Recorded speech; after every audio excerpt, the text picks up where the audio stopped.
하이델베르 요리 문답은 우리가 여러 차례 공부해서 이제 다 알아야 되는데 집에서도 열심히 해야 돼요. 교회에서만 하는 게 아니고 그래서 학교에서도 하고 집에서도 하고 이렇게 하는 게 개혁교회 전통에서 있는 거예요. 그래서 이제 내가 설명할 수 있어야 돼요. 내가 왜 그러는지, 이 문답이 무엇을 의미하는지를 설명해 줄 수 있어야 된다라고. 그래서 전통적으로 개혁교회에서는 그 장로님 또 목사님이 계속 가르치는 거예요. 그래서 따로 시간을 내서 가르치고 이렇게 하는데 우리는 주일마다 이렇게 공부하니까 잘 이렇게 봐야 돼요. 그래서 이제 성경을 이해하고 이 하이델베르그 교리문답을 이해하기 위해서는 우리는 늘 전에도 얘기했지만 언약에 대해서 이해를 잘 해야 돼요. 그래서 언약적 구속사. 그러니까 하나님께서 우리를 만나주시는 방법이 언약이거든요. 그래서 이제 하이델베르크 요리문답은 이 언약의 이걸 이미 다 전제하고 있어요. 우리가 이제 특별히 언약이라는 말이 나와 있지 않아도 언약이라는 그 전제가 다 깔려 있어요. 그래서 이제 언약의 의무, 언약의 또 약속, 축복이 늘 이 속에 담겨져 있다라고 하는 사실을 잘 기억해야 됩니다. 그래서 이제 하나님께서 언약을 체결하실 때는 일방적으로 체결하시지만 언약이 맺어진 후에는 우리는 어떻게 되냐면 쌍무적으로, 그러니까 쌍무적인, 쌍무라는 말이 무슨 말일까요? 서로 쌍무적, 일방적. 하나님께서 혼자서 하시지만 우리가 그 언약을 이행하는 데 있어서는 같이 해야 돼요. 그죠? 그러니까 우리가 계약서를 쓰다 보면 계약서에 갑은 이 건물 집 주인이고 을은 전세 사는 사람이다. 이렇게 그러면 우리는 이 갑은 어떻게 이렇게 아파트를 깨끗한 상태에서 이렇게 제공해 준다라는 말이 있고 을은 이제 얼마 동안 보증금을 내고 얼마 동안 살 수 있는 사용권을 갖는다. 이런 방식의 계약을 하고 있는 것처럼 하나님께서 우리에게 이렇게 약속을 주시고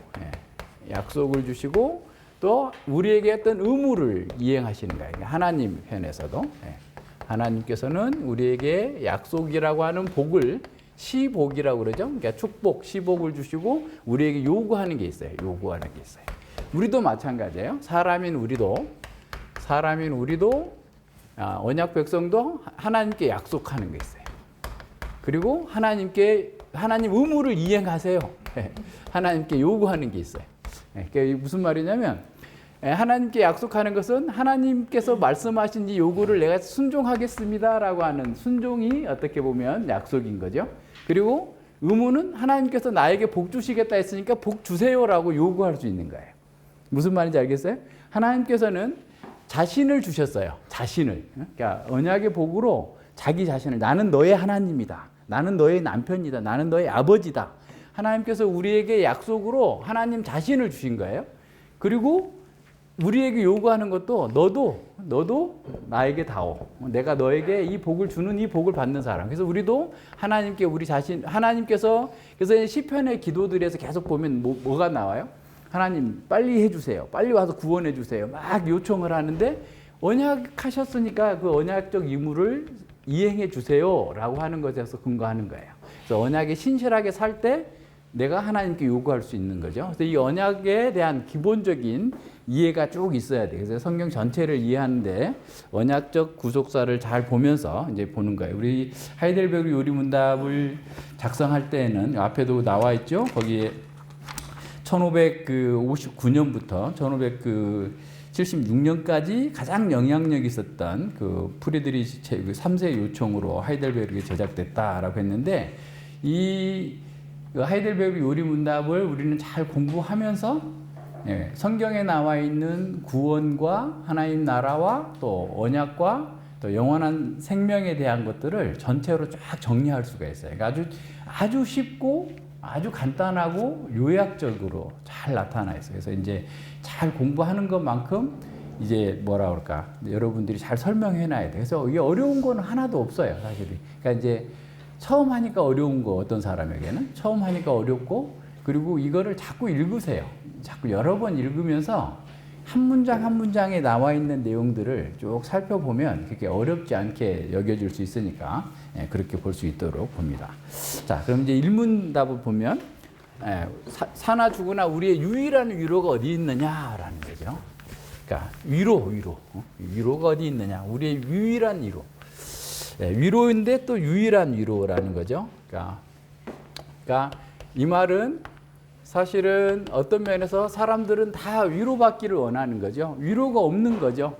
위로가 없는 상태에서 유일한 위로를, 유일한. 그러니까 다른 위로는 없고, 다른 위로는 진정한 위로가 안 되고, 우리 사나 죽으나, 살았을 때나 죽었을 때나 우리의 위로가 어디 있느냐라고 묻고 뭐라고 대답해요? 나와 나의 사나 죽으나 나의 영혼과 몸과 영혼은 누구 것이다? 첫 번째는 예수님의 것이다. 예수님의 소유가 됐다. 이게 어떤 사람에게는 굉장히 생뚱맞을 수 있어요. 그죠? 내가 예수님의 소유가 됐는데 뭐가 그게 위로야? 라고 생각할 수 있잖아요. 다른 사람들은 어디에서 위로를 찾아요? 돈에서, 여행에서, 즐기는 것에서, 뭔가 세상에서 뭔가 나를 충만하게 해줄 것이라고 생각하는 것에서 위로를 찾는데, 우리의 선배들은 성경에서는 우리가 예수님의 소유가 됐을 때 진정한 위로가 있다는 거예요. 그럼 예수님의 소유가 됐을 때 무슨 위로가 있는데? 무슨 위로가 있어요? 그러니까 예수님의 소유가 됐을 때만, 그래서 이 위로를 우리는 생명으로 해석해요. 생명. 생명이 있어야 돼.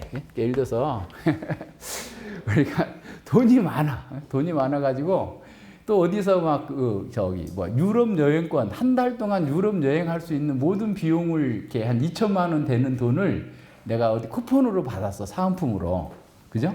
그런데 건강이 없어가지고 걷지도 못해서 도무지 갈 수도 없고 속이 안 좋아서 어떤 음식도 먹을 수 없고. 그죠?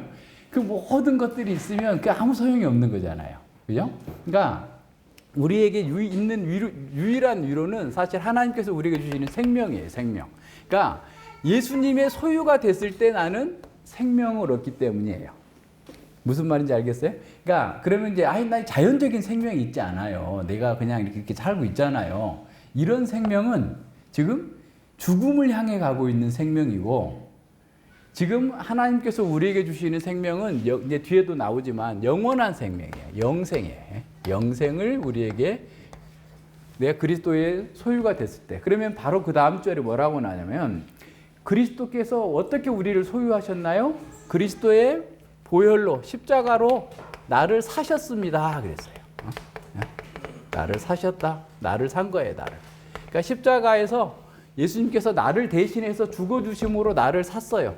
그래서 이제는 내가 내 것이 아니고 주님의 것이에요. 그러니까 내가 주님의 것으로 산다고 할 때 생명을 누리는 거예요. 근데 난 주님의 것이 아니야. 난 내 맘대로, 내 인생 내 거야. 라고 하는 사람은 생명이 없어요. 위로가 없어요. 그래서 한날 어려움 가운데서 헤매고 다니는 거예요. 두 번째 그 주제에 나오는 게 죄와 비참이라고 해요. 비참이라는 말이 지난번에 했지만 이랜드. 이랜드가 뭐예요? 엑스트 떠났다. 땅에서 에덴에서 떠난 것이 비참이에요. 비참함이에요. 그러니까 에덴 동산에서 떠난 그 상태가 인간에게 있어서 비참함이 온 거예요. 그런데 이 비참함에서 예수님께서 우리를 건져내시려고 십자가에서 못 박혀 죽으시고 그의 피로 우리를 사셨기 때문에 우리가 생명을 얻어서, 그렇기 때문에 예수님 안에만 유일한 위로가 있는 거예요. 그러니까 예수님 밖에서는 여전히 지금 헤매고 있는 거예요. 비참함 속에서 하는 거예요. 그러니까 그것이 어떤 위로를 준다 할지라도 순간적일 뿐이고 마약처럼 중독되게 만들고 결국은 허무와 절망에 빠지게 하는 거예요. 그래서 우리는 예수님의 소유가 됐을 때, 예수님께 내가 소유가 되고 싶습니다 해서 된 것도 아니고 예수님께서 그냥 나를 위해서 죽어주셨어. 그래서 내가 그걸 믿기만 하면 예수님의 소유가 돼서 예수님의 소유로 사는 것이 위로가 있는 거예요. 그래서 교회는 위로의 공동체예요. 우리 안에는 다 세상이 줄 수 없는 위로가 있어요.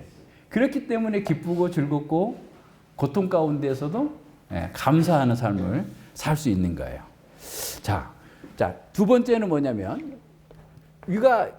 마귀의 권세. 그러니까 마귀의 권세, 사탄의 권세에서 우리를 해방하셨다. 해방. 그러니까 마귀의 권세에서 우리가 해방되지 않으면 여전히 위로를 누릴 수 없어요. 생명을 누릴 수 없어요.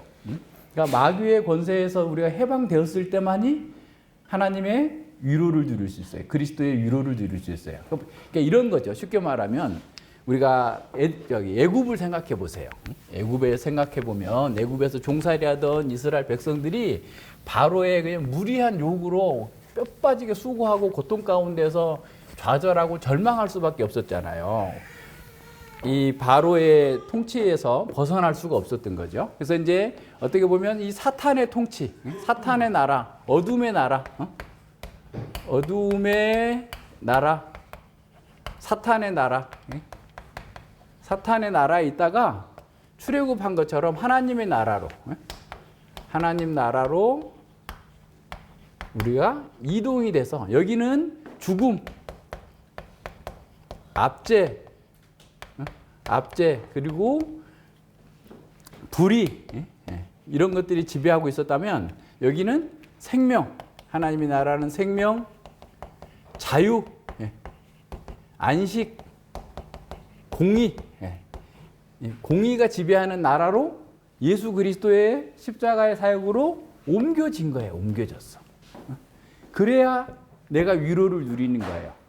내가 그냥 이론적으로만 생각하는 게 아니라 실질적으로 우리가 하나님의 나라로 옮겨져 있지 않다면 여전히 여기서 고통당하고 있는 거예요. 그러니까 위로라고 하는 것도 다 일시적인 것뿐이고 오히려 그것 때문에 더 망해. 그렇죠? 사람들이 다 해보고도 할 것 없으면 이제 마약하잖아요. 근데 마약을 하면 그때는 일시적으로 좋아. 일시적으로 좋은데 나중에 다 망해. 그래서 하나님 안에 있는 진정한 위로를 누리는 사람은 사탄에게서 해방됐다라는 말은 사탄의 세계관, 마귀의 세계관에서 떠났다라는 거예요. 마귀의 세계관에서 떠나야 우리가 자유를 누릴 수 있어요. 마귀의 세계관 가운데 있어. 그 마귀의 세계관은 어떤 거예요? 네 하고 싶은 대로 살아. 세상의 정신을 따라가는 거예요. 에베소서 2장 1절로 2절에서 말씀하고 있는 것처럼 정욕을 따라가는 거고 세상의 정신을 따라가고 세상에 돈 많은 사람들이 잘 산다더라. 위로가 있다더라. 어디 가니까 뭐가 있다더라 해서 세상의 방식대로 살아가는 한 우리는 위로가 없어요. 생명을 누릴 수 없어요. 그러니까 마귀의 세계관, 세상의 세계관에서 해방돼요. 이게 스스로는 할 수 없었어요. 이게 계속 이제 강조되지만 스스로는 할 수 없었는데 예수님께서 십자가에서 이 마귀의 권세를 깨뜨리셨기 때문에 더 이상 마귀가 나를 사로잡고 내 마음대로 자기 마음대로 우리를 할 수 없도록 만들어 주셨기 때문에 우리가 해방되었어요. 그래서 마귀의 권세에서 해방된 사람만이 진정한 자유를 누릴 수 있어요. 평강을 누릴 수 있어요. 위로가 있는 거예요. 그러니까 그렇게 하나님께서 주시는 그 유일한 위로를 가지고 있는 사람은 세상의 허접한 것들을 쫓아다니면서 방황하지 않아요. 그러니까 이 방황하는 것은 하나님의 위로를 누리지 못했기 때문에 대체품을 찾는 거야. 모조품을 찾는 거야. 진품의 위로를 맛보지 못했기 때문에 가짜 짝퉁을 가지고 하는 거예요. 세상의 모든 위로는 모조품이에요. 그걸로는 진짜가 아닌 거예요. 그래서 하나님께서 우리에게 주신 진정한 위로를 누리려면 이 마귀의 세계관에 짝퉁의 세계관, 이렇게 짝퉁의 위로, 짝퉁의 행복관 이런 데서 벗어나야 돼요. 그래야만 우리가 진정으로 위로를 누리고 하나님의 생명을 누릴 수 있어요. 자, 보세요. 또 한 가지. 그 다음에 그리스도께서는 하늘의 아버지의 뜻이 아니고서는 우리의 머리털 하나도 상함이 없게 하시는 방식으로 나를 지켜주신다. 세 번째가 어떤 거냐면 하나님의 보호하심, 그리스도의 보호하심이에요. 보호하심. 프로텍트, 그죠?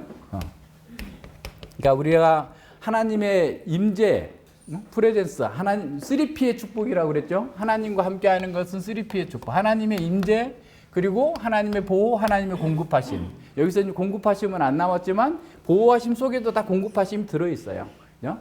하나님의 뜻이 아니고서는 그 어떤 것도 나를 해칠 수 없는 거예요. 머리털 하나라도 하나님께서 지켜주시기 때문에 어찌할 수 없다라고 하는 거예요. 그러니까 두려움이 없이 생명을 누리는 거죠. 두려우면 생명을 못 누리는 거예요. 그러니까 오늘 이제 설교도 그 내용들이 나오는데, 두려워하는 사람은 전쟁터에도 나오지 마. 돌아가 차라리. 이렇게 말씀하세요. 신명기 20장에서. 두려워하지 않아요. 먹고 사는 거 두려워하지 않아요. 죽을까 봐 두려워하지 않아요. 어떤 무슨 일 때문에 어떻게 될까 두려워하지 않아요. 왜? 주님께서 내가 주님의 소유가 됐기 때문에, 내가 이 보호하신 분이 바로 그 뒤에도 나오죠. 악한 일을 당한다 할지라도, 심각한 고난을 당한다 할지라도 그걸 통해서 하나님께서 합력하여 선을 이루어 주실 것을 믿고 사는 거예요. 그러니까 얼마나 자유로워요. 그러니까 전전긍긍하지 않는 거야. 내가 주님의 소유가 됐기 때문에 내가 망하면 주님이 망하는 거야. 아까 언약 얘기했지만 언약과 하나님과 우리가 묶여져 있어요. 이제는 그리스도와 내가 하나로 묶여져 있어요. 그래서 내가 겪는 고난은 그리스도의 고난이고, 그리스도의 고난은 나의 고난이에요. 그리스도의 승리는 나의 승리예요.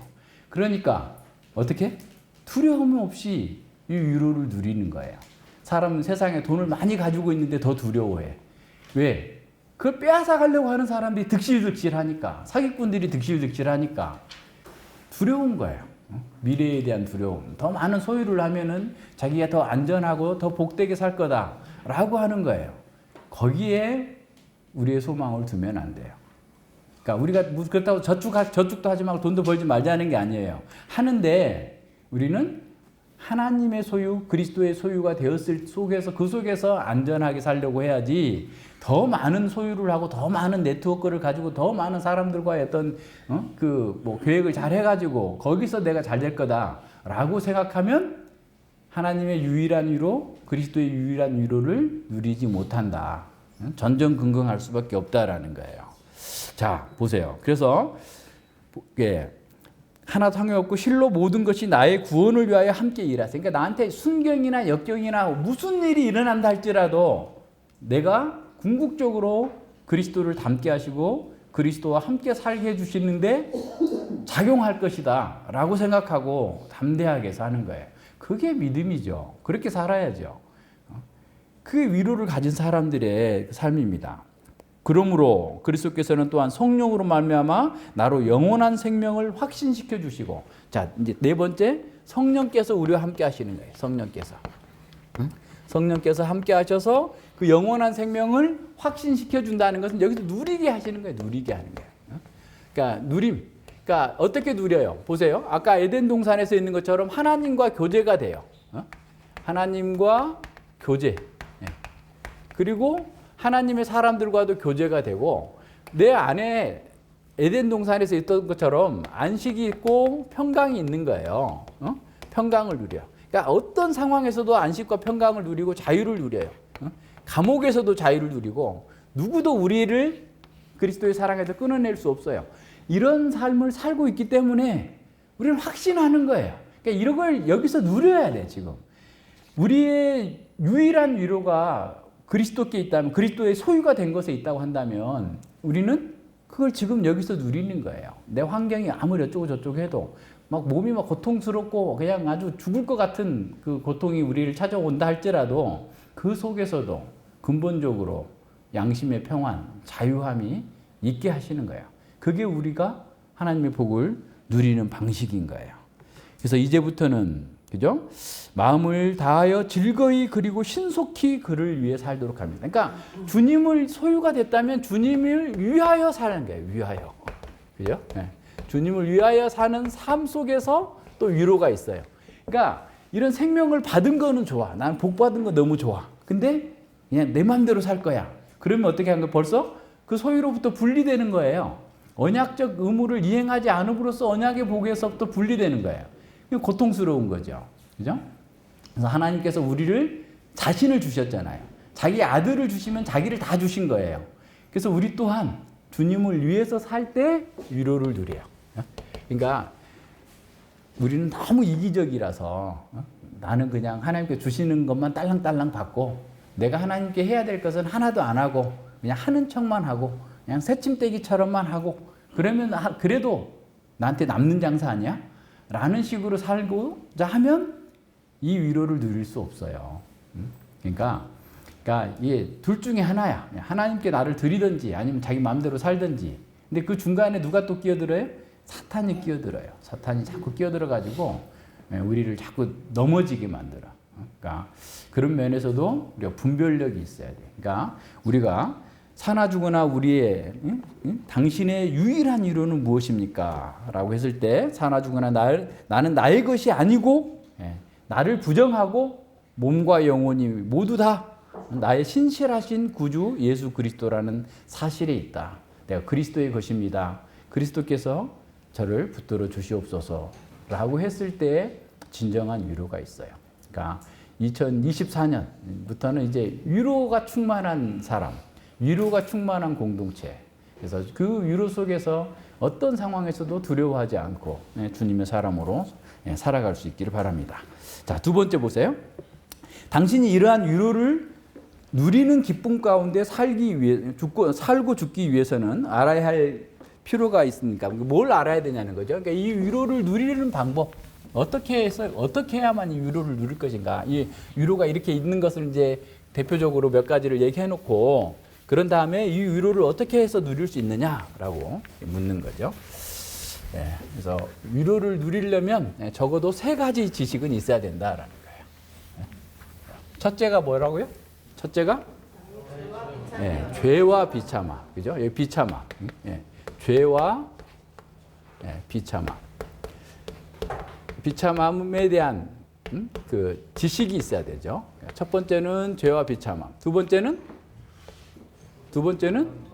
어떻게 구원이 이루어지는가, 구원에 대한 지식, 세 번째는 감사하는 삶.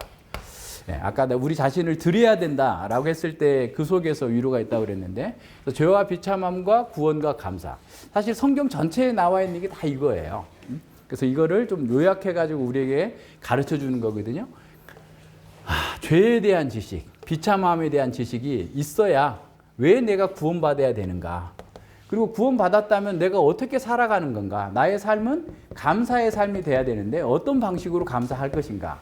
어떻게, 왜, 얼마만큼이 가장 중요한 거죠. 그죠? 나와 죄와 비참이 얼마나 심각한가. 얼마나 심각한지를 알아야 돼. 그러니까 죄에 대해서 왜 이렇게 많이 말해요? 어떤 분이 한 1년 동안 우리 교회를 예전에 나온 청년이 있었는데 굉장히 열심히 있는 청년이었어요. 왜냐하면 주일날 쉬지 않기 때문에 나는 좋은 직장인데도 그만두겠다 해가지고 이렇게 알바하면서 이렇게 다녔던 분인데 한 1년 동안 다니더니 나중에 이제 교회를 떠나기 전에 얘기하는 거예요. 아니, 여기 교회는 왜 이렇게 죄에 대해서 많이 얘기했냐. 자기는 어려서부터 지금까지 교회를 한 번도 빠지지 않고 다녔는데 죄에 대한 얘기를 이렇게 들어본 적이 없대요. 성경이 그렇게 말하니까. 성경이 그렇게 말하니까. 그러니까 자기가 죄인이라는 사실을 잘 모르면 구원의 필요성도 잘 모르고 구원의 감격도 없어요. 그리고 이 죄에서 떠나야 된다는 것도 몰라요. 죄가 안 보이는데 어떻게 알겠어요? 그걸 죄인지 뭔지 알 수가 없으니까. 그리고 그렇기 때문에 감사하는 사람도 없는 거예요. 그래서 죄와 비참함에 대해서 더 깊이 알아야 돼. 그래서 이제 이 하이델베르그 요리문답에서는 2주부터 4주까지가 이 죄와 비참함에 대해서 나오고, 사실 너무 조금이에요. 얼마나 하니까 깊이 알아야 좀 더 다뤄야 되는데, 그 다음에 구원은 5주에서 31주에 나오고, 그리고 감사는 32주부터 52주까지가 나와요. 그래서 이 세 부분으로 구분되어 있어요. 그래서 이제 우리가 4주까지는 우리 인생의 비참함이 얼마나 심각한가에 대해서 공부하는데, 이거는 그냥 어떻게 보면 맛보기다 생각하고 창세기와 기독교 세계관 꼭 공부하셔야 돼요. 그죠? 창세기와 처음 오신 분들은 무조건 창세기와 기독교 세계관 공부하지 않으면 너무 약해요. 여기도 세계관 이걸 공부해야 이것에 한 100배 정도 이렇게 설명을 해놨어. 왜 그런지부터 아주 자세하게. 그러니까 처음 원상의 인간에서부터, 원래의 인간, 하나님의 원래의 창조에서부터 하나님과의 언약을 맺음과 그 언약적 복을 누리고 사는 그런 삶의 형상부터 시작해가지고 전체적으로 쭉 돼 있으니까 이걸 계속해서 공부해서 그럼 이거 공부하고 나면 이거 너무 쉽게 이렇게 와닿는 거죠. 다음 주부터 비참함 얘기하지만 공부하시면 돼요. 공부하시고, 예. 그 다음에 우리의 구원, 어떻게 해서 구원이 주어졌는가, 그죠? 그래서 예수 그리스도의 어떤 그 오셔야만 하는 필요성, 그리고 그 하나님께서 하신 성부와 성자와 성령께서 어떻게 이 구원에 관련해서 우리를 위해서 하셨는가가 쭉 이제 5주부터 31주까지 나오고, 감사에 대해서는 감사에서 십계명이 나와요. 십계명이 나오고 또 주기도문이 나와요.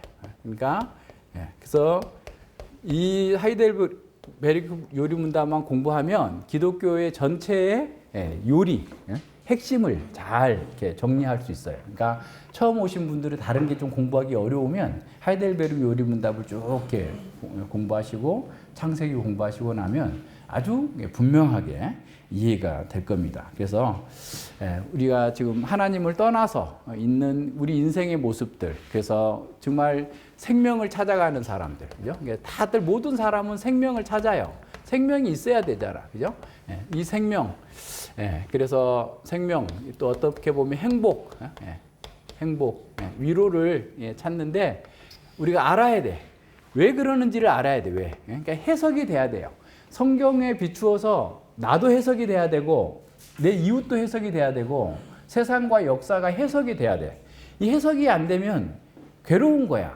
답이 안 나오는 거야. 그러니까 내가 어떤 장고 끝에 악수를 둔다고 열심히 내 생각 가지고 내 지혜를 가지고 세상의 지혜를 가지고 동원해서 그 문제를 풀려고 했는데 오히려 망하는 데다 투자하는 거예요. 그렇게 되면. 그래서 말씀에 비추어서 해석할 수 있어야 돼. 그러니까 이 내용들을 아주 분명하게 잘 이렇게 정리하시고 부모들은 또 집에 가서 자녀들에게 한 번 더 가르치시고 그래서 다음 내년 골든벨에서는 문제를 내가 직접 내서 아주 어렵게 내가지고 진짜 골든벨 울리는 사람 한 명만 나올 정도로 하려고 하니까 열심히 준비를 하시기를 바랍니다. 그래서 가정에서도 열심히 하시고 또 우리 부모들도 열심히 해야 돼요. 그리고 입교를 앞둔 그 형제 또 세례받기 위해서 준비하시는 분도 열심히 할 수 있기를 바랍니다.